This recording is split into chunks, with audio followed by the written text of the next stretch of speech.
নমস্কার, দেখছি নিউজ 18 বাংলা খবর দিনভরে মিমি রয়েছে আপনাদের সঙ্গে। আর এই মুহূর্তে যে খবর আমরা নজর রাখবো, ফের শহরে ভয়াবহ অগ্নিকাণ্ড। ধাপার মাছপুকুরে একটা মোবিল কারখানার গোডাউন দাউ দাউ করে জ্বলছে। দমকলের 9টা ইঞ্জিন ঘটনাস্থলে পৌঁছেছে এবং আগুন ক্রমেই বাড়ার আশঙ্কা। বর্ষার দুপুর, ঝোড়ো হাওয়া আর আগুন ছড়াচ্ছে হু হু করে। ধোঁয়ার পরিমাণ এতটাই বেশি যে কাজ করতে গিয়ে বেগ পেতে হচ্ছে দমকল কর্মীদের। সরাসরি চলে যাবো ঘটনাস্থলে, রয়েছেন আমাদের প্রতিনিধি রৌনক। রৌনক, কি পরিস্থিতি এখন?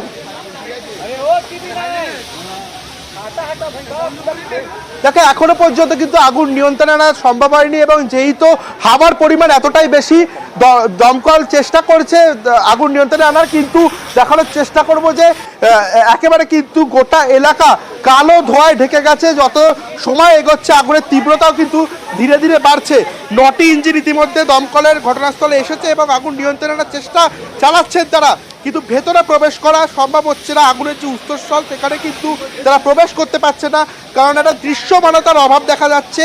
এছাড়াও ভেতরে কিন্তু প্রচুর পরিমাণে ধোঁয়া থাকার কারণে শ্বাস প্রশ্বাসেও কিন্তু অসুবিধা হচ্ছে। সেক্ষেত্রে দমকল কর্মীরা কিন্তু ইতিমধ্যে আগুন নিয়ন্ত্রণে আনার চেষ্টা চালাচ্ছেন এবং তারপরেই ভেতরে প্রবেশ করার চেষ্টা করছে, অর্থাৎ যেখানে এই আগুন লেগেছিল সেখানে প্রবেশ করার চেষ্টা করছে দমকল কর্মীরা। এখনো পর্যন্ত কিন্তু আগুন নিয়ন্ত্রণে আনা সম্ভব হয়নি এবং বৃষ্টি হওয়ার কারণে কিন্তু দমকল কর্মীদের বেগ পেতে হচ্ছে, কারণ গোটা এলাকা মোবিলে ছেয়ে গেছে এবং মোবিল গ্রিজ থাকার কারণে ভেতরে কিন্তু দাহ্য পদার্থ মজুদ রয়েছে প্রচুর পরিমাণে।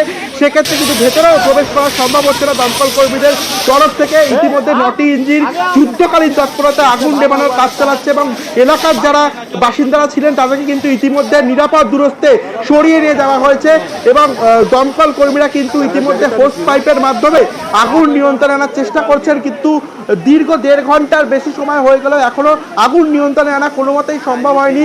ভেতরে কিন্তু গোটা জায়গায় আগুনের লেলিহান শিখা গ্রাস করেছে এবং আশেপাশের জায়গায় কিন্তু আগুন ছড়িয়ে যাওয়ার একটা সম্ভাবনা দেখা যাচ্ছে। সেই কারণেই কিন্তু ইতিমধ্যে দমকল কর্মীরা নিয়ন্ত্রণে আনার চেষ্টা করছেন এবং যারা স্থানীয় বাসিন্দারা রয়েছেন তাদেরকে নিরাপদ দূরত্বে সরিয়ে নিয়ে যাওয়া হয়েছে এবং যেখানে উৎসস্থল অর্থাৎ যেখানে আগুন লাগে সেখানে কিন্তু প্রবেশ করার চেষ্টা করছে দমকল কর্মীরা। ইতিমধ্যে দেখাচ্ছে সেই চিত্র যে ভেতরে কিন্তু প্রবেশ করার চেষ্টা করছে যারা দমকল কর্মীরা রয়েছেন, অর্থাৎ যে গেটটি ছিল, যে মূল শাটার গেটটি ছিল, সেটা ভাঙার পরই কিন্তু ভেতর থেকে আগুন তা কিন্তু বেরিয়ে পড়ে এবং গোটা যে কারখানা পুরো আগুনের গ্রাসে চলে যায়। ইতিমধ্যে দমকল কর্মীরা কিন্তু ভেতরে প্রবেশ করলো আগুন নেভানোর জন্য এবং আগুনের যে লেলিহান শিখা, সেই লেলিহান শিখা কিন্তু দেখা যাচ্ছে গোটা কারখানা কিন্তু কার্যত বর্ষীভূত, যাতে আশেপাশের বাড়িতে আগুন কোনো মতো ছড়িয়ে না পড়ে সেই বিষয়ে কিন্তু নিশ্চিত করার জন্য দমকল কর্মীরা ভেতরে প্রবেশ করেছে হোস পাইপ নিয়ে এবং হোস পাইপের মাধ্যমে আগুন নিয়ন্ত্রণে আনার কাজ চালানো হচ্ছে। মিমি, আমরা এই মুহূর্তে সেই ছবি দেখতে পাচ্ছি, দাউ দাউ করে লেলিহান শিখা আগুনের একেবারে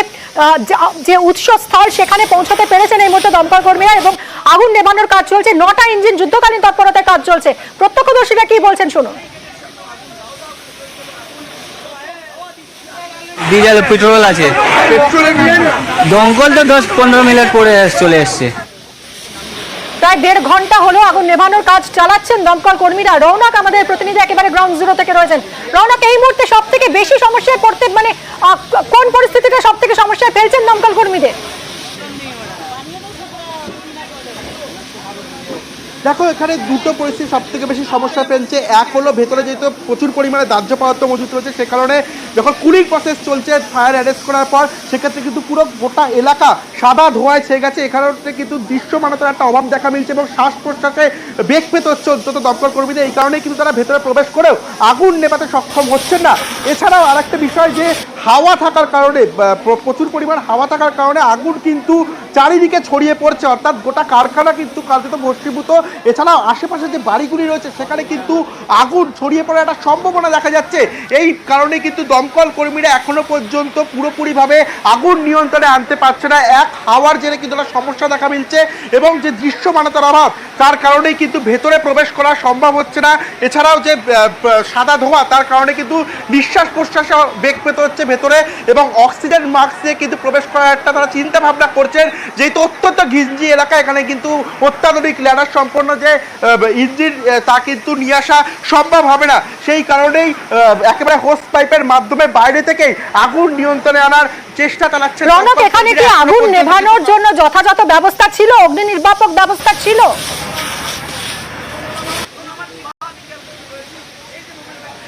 একেবারেই না মিমি, যেটা জানা যাচ্ছে যে অগ্নি নির্বাপক ব্যবস্থা অর্থাৎ কারখানার নিজস্ব যে অগ্নি নির্বাপক ব্যবস্থা সেই ব্যবস্থা কিন্তু ছিল না। দীর্ঘদিনের কারখানা হওয়া সত্ত্বেও মোবিল এবং গ্রিস অর্থাৎ দাহ্য পদার্থ কিন্তু এখানে মজুদ ছিল, কিন্তু কোনো রকম নিজস্ব অগ্নি নির্বাপক ব্যবস্থা ছিল না, যে কারণে কিন্তু প্রাথমিকভাবে যখন আগুন লাগে এখানে কিন্তু কোনো রকম আগুন নিয়ন্ত্রণে আনার কাজ করা হয়নি। দমকল কর্মীরা আসার পরেই কিন্তু আগুন নিয়ন্ত্রণে আনার চেষ্টা করা হয়। অর্থাৎ দীর্ঘদিনের কারখানা হওয়া সত্ত্বেও কোনো রকম অগ্নি নির্বাপক ব্যবস্থা ছিল না। এই নিয়ে কিন্তু যারা প্রশ্ন উঠছে, যারা স্থানীয় এলাকা বাসিন্দা রয়েছে তাদের মধ্যে কিন্তু আতঙ্কের চিত্র দেখা যাচ্ছে, কারণ এক অত্যন্ত ঘিঞ্জি এলাকা, ঘনবসতিপূর্ণ অঞ্চল, আগুন ছড়িয়ে পড়ার একটা তীব্র সম্ভাবনা ছিল। দমকল কর্মীদের যুদ্ধকালীন তৎপরতা এবং পুলিশের তরফ থেকে যেহেতু নিরাপদ স্থানে যারা স্থানীয় বাসিন্দারা তাদেরকে সরিয়ে নিয়ে যাওয়া হয়েছে, সেই কারণে কিন্তু বড়সড় একটা দুর্ঘটনা এড়ানো গেছে। কিন্তু যেরকম এটা ঘিঞ্জি এলাকা অর্থাৎ ঘনবসতিপূর্ণ অঞ্চল, আগুন ছড়িয়ে পড়লে কিন্তু আশেপাশের যে কটি বাড়ি রয়েছে তা কিন্তু কার্যত আগুনের লেলিহান শিখায় গ্রাস করে নিতে, এবং গোটা কারখানা ইতিমধ্যে কিন্তু বস্ত্রীভূত হাওয়া থাকার কারণে কিন্তু আগুনের লেলিহান শিখা ভয়াবহ রূপ ধারণ করছে। এবং দমকল কর্মীরা ইতিমধ্যে আগুনের যে উৎসস্থল সেই উৎসস্থলে পৌঁছানোর চেষ্টা করছেন, তারা কিন্তু ইতিমধ্যে ভেতরে প্রবেশ করেছেন। কিন্তু যেহেতু দৃশ্যমানতার অভাব, যে কারখানার ভেতরে প্রচুর পরিমাণে সাদা ধোঁয়ায় ঢেকে গেছে ইতিমধ্যে, সেই কারণেই কিন্তু একটা দৃশ্যমানতার অভাব এখানে প্রচুর পরিমাণে লক্ষ্য করা যাচ্ছে এবং নিঃশ্বাস প্রশ্বাসে অসুবিধা হচ্ছে। সেই কারণেই কিন্তু ইতিমধ্যে আগুন নেভাতে বেগ পেতে হচ্ছে দমকল কর্মীদের। 1.5 ঘন্টার বেশি সময় ধরে তারা কিন্তু আগুন নেভানোর কাজ করছেন যুদ্ধকালীন তৎপরতায়। এখনো আগুন নিয়ন্ত্রণে আসেনি, যদিও বা দমকলের তরফ থেকে 9টি ইঞ্জিন এখনো ঘটনাস্থলে পৌঁছেছে এবং সেই ছবি দেখতেই পাচ্ছি। এবং কয়েকদিন আগে দক্ষিণ কলকাতার বহুতল শপিং মলে আগুন লেগেছিল এবং রেস্তোরাঁ থেকে ছড়িয়ে যাওয়া সেই আগুন নেভাতেও হিমশিম খেতে হয়েছিল দমকল বাহিনীকে। এবার আবারও ভয়াবহ অগ্নিকাণ্ড, এবার ধাপার মাছপুকুরে একটি ফ্যাক্টরিতে আগুন লেগেছে, ভয়াবহ আগুন। যদিও দমকলের 9টি ইঞ্জিন অত্যন্ত তৎপরতার সঙ্গে আগুন নেভানোর কাজ করছেন এবং আশেপাশের বাসিন্দাদেরও নিরাপদ দূরত্বে সরিয়ে দেওয়া সম্ভব হয়েছে। কাঁথির নয়াপুর স্কুল কর্তৃপক্ষ তারা একটা নোটিশ পাঠিয়েছে অভিভাবকদের। এই যে দেখাচ্ছে সেই নোটিশটা, দেখুন সেখানে কি কি বলা হয়েছে, নির্দেশাবলী কিভাবে আসতে হবে, ছাত্রছাত্রীদের স্কুলে কিভাবে আসতে হবে, বেশ কিছু ডুজ অ্যান্ড ডোন্টস এখানে লেখা রয়েছে। যেমন 5ম থেকে 8ম শ্রেণীর ছাত্রীদের চুলে 2টো করে বিনুনি বাঁধতে হবে, বিনুনির শেষে কালো গার্ডার লাগাতে হবে। 9ম থেকে দ্বাদশ শ্রেণীর ছাত্রীদের চুলে একটা বিনুনি, এইরকম ধরনের নানা রকম নির্দেশিকা বলা হয়েছে। ছাত্রদের ক্ষেত্রে রয়েছে চুলে বাহারি ছাঁট করা দেওয়া যাবে না, কোনো রকম রং করা যাবে না, হাতে ডুরি বাঁধা যাবে না, কোনো রকম তাবিজ কবচ পরে স্কুলে আসা যাবে না। এই ধরনেরই একটা নির্দেশাবলী অভিভাবকদের কাছে পাঠানো হয়েছে। কিন্তু কেন এই উদ্যোগ নিল এই স্কুল? কথা বলবো সুজিত ভৌমিক আমাদের প্রতিনিধির সঙ্গে। সুজিত, আরো যদি একটু বিশদে জানাও যে এই কাঁথির এই স্কুল তারা কেন এইরকম নির্দেশাবলী তাদের পাঠাতে হলো অভিভাবকদের?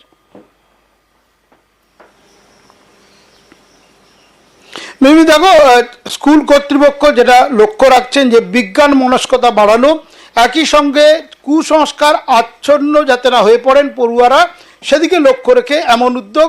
এক কথায় যদি বলতে পারি, সেখানে এই নয়াপুর স্কুল বারে বারে খবরে আসে, কিছু অন্যরকম ভাবনা তারা ভেবে তারা উদ্যোগ নেন। সেখানে ডিজিটাল ক্লাসরুম বা তাদের যে আধুনিক চিন্তাধারা সেগুলো যেমন তারা সামনে এনেছেন, এখন যেটা নতুন করে তারা চালু করলেন, সেখানে দেখা যাচ্ছে কিছু ছাত্র বা ছাত্রী তাদের যে চলন বলন, তাদের আচার আচরণ, সেখানে তাদের হাতে কিছু পরে আসা কিংবা দেখা যায় কিছু সংস্কারবশত কিছু তাদের মধ্যে ভাবভঙ্গি, সেখানেই কিন্তু স্কুল কর্তৃপক্ষ জানিয়ে দিচ্ছেন যে সংস্কার মুক্ত হতে হবে, কুসংস্কার মুক্ত হতে হবে।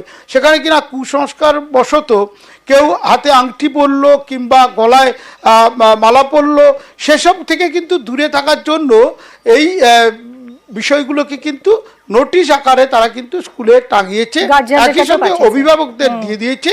এবং মিমি যেটা বলার, এসব লঙ্ঘন করে যদি কেউ ছাত্রছাত্রীরা তারা কিন্তু আসে স্কুলে ঢোকার আগে কিন্তু তাদের মানতে বাধ্য করা হচ্ছে। কেননা সুজিত আমাদের সঙ্গে থাকো, ফিরছি তোমার কাছে। স্কুল কর্তৃপক্ষ কি বলছে একবার শুনি। যে ছোট তার মনটা যদি আমরা পরিষ্কার করতে পারি, অর্থাৎ আমাদের বিদ্যালয়ে যারা ছাত্রছাত্রী আসে, এই বিদ্যালয়ে যখন থাকে তাদের যে অন্ধবিশ্বাস এবং কুসংস্কারকে সরিয়ে রেখে বিজ্ঞানী মন এবং বৈজ্ঞানিক অনুসন্ধিৎসা এই ভাবনায় যদি আমরা তাকে ভাবিত করতে পারি, তাহলে সমাজটা অনেকটা বেশি সুরক্ষিত থাকবে। এটা আমাদের বিদ্যালয় কর্তৃপক্ষ তথা প্রধান শিক্ষক মহাশয় যে নোটিশ আকারে ছাত্রছাত্রীদের সঙ্গে প্রথমে বসে তাদের কথা শুনে তাদের মতো করে কি করলে কি না হবে মাস্টারমশাইরা থেকে সেই উদ্যোগটা তিনি গ্রহণ করেছেন আর কি। বেশ কিছুদিন ধরে লক্ষ্য করছি যে ছাত্রছাত্রীরা তারা পাঠ্যপুস্তক যেটুকু জ্ঞানার্জন করছে তার পাশাপাশি তারা বাস্তব জীবনের যে সমাজ জীবনের যে সমাজকে তৈরি করা, সুগঠিত সমাজ তৈরি করার ক্ষেত্রে যে ভাবনাগুলো তাদের মধ্যে আমরা লক্ষ্য করছিলাম না।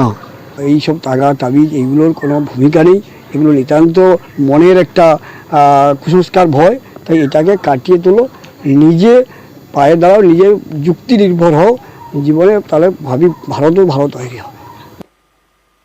কথা বলবো সুজিতের সঙ্গে। সুজিত, এই যে অন্ধবিশ্বাস বা কুসংস্কার নিয়ে পড়ুয়াদের সচেতন করার জন্য যে উদ্যোগ, এটা অভিভাবক এবং পড়ুয়াদের কাছে কতটা গ্রহণযোগ্য হচ্ছে, সামাজিকভাবেই বা এর কি প্রতিক্রিয়া? তারা ভালোভাবেই নিচ্ছেন। আসলে এই যে স্কুল নিয়ে আমরা আজকে আবারও খবর করছি, এই স্কুল কিন্তু বারে বারে তাদের পজিটিভ চিন্তাধারা যেগুলো স্কুলে তারা ছড়িয়ে দেন সেসব নিয়ে আমরা বারে বারে খবর করেছি এবং আবারও শিরোনামে এলো যে কারণে সেটা নিয়েও কিন্তু চর্চা হচ্ছে এবং বেশিরভাগ মানুষ সাধুবাদ জানাচ্ছেন। তারা বলছেন যে শিক্ষকরা তাদের পড়ুয়াদেরকে ভালো করার লক্ষ্যেই এইসব ভাবনা ভাবছেন, সেখানে তাদেরও এতে সামিল হওয়া উচিত। যখনই দেখা যাচ্ছে কোনো পড়ুয়ারা ভুল করে এসব নিয়ম ভাঙছেন তখন কিনা গেটের মধ্যে আসার পরই কিন্তু তাদেরকে সতর্ক করা হচ্ছে, তাদের যে ব্যবস্থা নেওয়ার সেগুলো করছে, শাস্তি নয়, তাদের যেগুলো নিষেধ আছে সেগুলো করলে তার ব্যাপারে ব্যবস্থা নেওয়া হচ্ছে। এবং তুমি জানো আধুনিকতা এমন জায়গায় গিয়েছে তখন কিনা সেলুনে গিয়ে স্কুল পড়ুয়া যুবক কিশোর সকলেই কিন্তু অন্যরকম চুল কাটছেন, যেটা খুব বেমানান এবং স্কুলে অত্যন্ত খারাপ দেখায়। সে কারণে কিন্তু স্কুল কর্তৃপক্ষ শিক্ষকরা এই গাইডলাইন তৈরি করেছেন নিজেদের জন্য। অনেক ধন্যবাদ সুজিত। আমার মতে এই বিষয়টা ঠিক আছে, কারণ চুল খোলা কি বাঁধা এতে পড়াশোনার ক্ষেত্রে কি আসে যায়। একটা বেনুনি করতে যতটা টাইম লাগে, চুল খোলা কি অন্য রকমের টাইপের বাঁধাতে আরও বেশি টাইম যায়, তো তাতে পড়াশোনার ক্ষেত্রে খুব অসুবিধা হয়। তো 5 to 8 2 বেনুনি এবং 9 to 12 একটা বেনুনি। নোটিশে দিয়েছিলেন যে তাবিজ বা অন্য কিছু করা যাবে না, তার জন্য আমি এই তাবিজটিকে খুলে দিয়েছি। এটা খুবই ভালো উদ্যোগ স্কুল যেটা করেছে। তো এই স্কুলটা মানে ওয়াচ পাড়াগ্রামের স্কুলই বলতে হয়, আমরাও এখানে পড়াশোনা করেছি। তো বিজ্ঞানের যুগ, উন্নত দেশ, মানুষের প্রযুক্তি মানে বিরাট বিরাট আকারে। তো স্কুল যে উদ্যোগটা নিয়েছে খুবই ভালো। কিছু কিছু মানুষ এসব বিষয়ে বিশ্বাস করে, আর এখন বিশ্বাস করা ঠিক না, কেননা এখন বিজ্ঞানের যুগ, উন্নত যুগ।